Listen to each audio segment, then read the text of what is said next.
Hey there, history lovers and modern comfort addicts. Do you like antibiotics, hot showers, not dying from a paper cut? Well, buckle up, because today we're diving into why it absolutely sucked to live in the 19th century. Sure, top hats and horse-drawn carriages look classy in those old-timey photos, but trust me, the stench alone would send you running back to the 21st century faster than a plague doctor on roller skates. We're talking open sewers, zero deodorant, and perfume strong enough to knock out a rhinoceros. So, put on your hazmat suit and grab your smelling salts because we're about to explore the 5 worst things about living in the 19th century. Let's just say, you're about to be really, really grateful for modern plumbing. Okay, let's start with the obvious. Nobody smelled good. Forget deodorant, forget daily showers, forget Febreze. People in the 19th century basically marinated in a potent mixture of sweat, grime, and whatever questionable odors were fashionable at the time. And get this, people actually believed that bathing too often was dangerous. They thought it would strip away essential oils and leave you vulnerable to disease. Most people were lucky to get a bath once a month. And when they did, it wasn't exactly a spa day. We're talking a quick dip in a cold metal tub shared with the entire family. So, you've managed to survive the hygiene horrors of the 19th century. Congratulations. But don't celebrate just yet, because now you're about to encounter the medical practices of the time. Feeling sick in 1853? Good luck finding a doctor who knew what they were doing. Most medical practices were based on superstition and guesswork. Got a cough? Try some cocaine syrup? Toothache? Just yank it out. No anesthesia, of course. Feeling a little blue? Well, we've got arsenic, opium, and a good bloodletting to cheer you right up. Oh, and don't even think about getting surgery. Remember those non-existent hygiene standards we talked about? Yeah, they were even worse in hospitals. There was no sterilization, no gloves, and absolutely no understanding of germs. Basically, the operating room was a bacteria buffet with bonus screaming. So, if the actual surgery didn't kill you, the infection afterward definitely would. And the cherry on top of this terrifying medical sundae, leeches. Leeches for everything.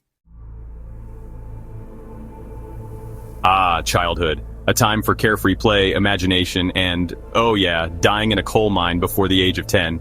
Yep, if you thought childhood was all sunshine and rainbows back in the 19th century, think again. For most kids, it was less Mary had a little lamb and more Tiny Tim had a persistent cough and a chimney brush. Child labor laws? What child labor laws? Kids as young as 5 were sent to work in factories, mines, and mills, often for 12 hours a day or more. Forget about toys, education, or having actual playtime. These kids were basically mini adults, working themselves to the bone for pennies a day. And if they were lucky enough to survive the hazardous working conditions, they could look forward to a lifetime of stunted growth, respiratory problems, and probably a healthy dose of PTSD. Want to visit your grandma 30 miles away? Today you could hop on a train in a car, or even just fire up a Zoom call. But back in the 19th century, get ready for an epic adventure in the form of walking. Lots and lots of walking. Sure, there were horses and carriages, but those were mainly for the wealthy.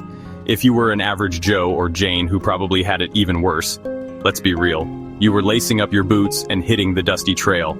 And don't think you were strolling leisurely through meadows of wildflowers either. We're talking muddy roads, unpredictable weather, and the constant threat of bandits, wild animals, and diseases that could turn your insides into a slip and slide. Now let's say you were feeling fancy and decided to try out this newfangled train invention. Congratulations. You just signed up for a delightful combination of smoke inhalation, random derailments, and a complete lack of any kind of suspension system. Say goodbye to your spine because it's about to get reacquainted with the concept of pain. Ever wonder why everyone looks so serious and haunted in old photographs?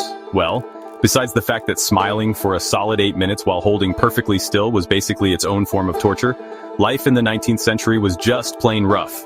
We're talking sky-high crime rates, rampant disease, and a general sense that the world was one bad harvest away from total chaos. Plus, they didn't have Netflix, so there's that. And speaking of crime, good luck finding a police officer when you needed one. In many places, law enforcement was basically just a couple of guys named Bob and Earl who walked around with nightsticks and hoped for the best. So if you got robbed or, murdered, it was basically a free-for-all. The authorities might get around to investigating your case. Eventually, maybe. If they weren't too busy chasing down stray pigs or whatever else counted as entertainment back then. And as if all that wasn't enough, people in the 19th century were also really into some, let's call them unique beliefs.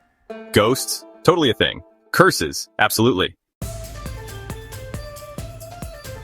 So let's recap why the 19th century was, to put it mildly, a terrible time to be alive. Everything smelled bad, and I mean really bad.